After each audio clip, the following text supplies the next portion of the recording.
Christ's Object Lessons, Chapter 10, The Net. This chapter is based on Matthew 13, verses 47 to 15. The kingdom of heaven is like unto a net that was cast into the sea, and gathered of every kind, which, when it was full, they drew to shore, and sat down, and gathered the good into vessels, but cast the bad away. So shall it be at the end of the world.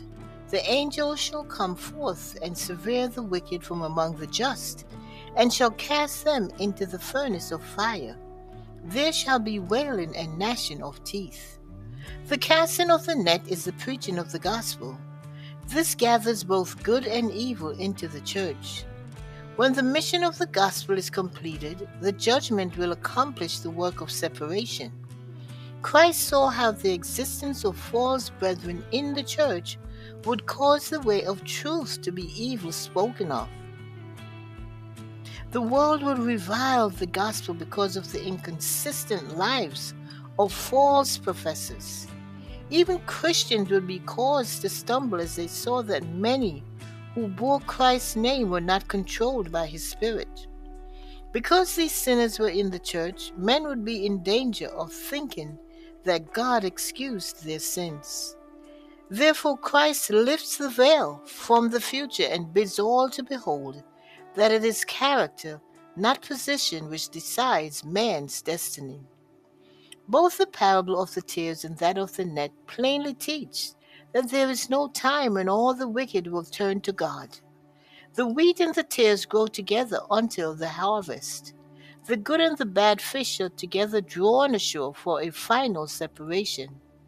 Again, these parables teach that there is to be no probation after the judgment.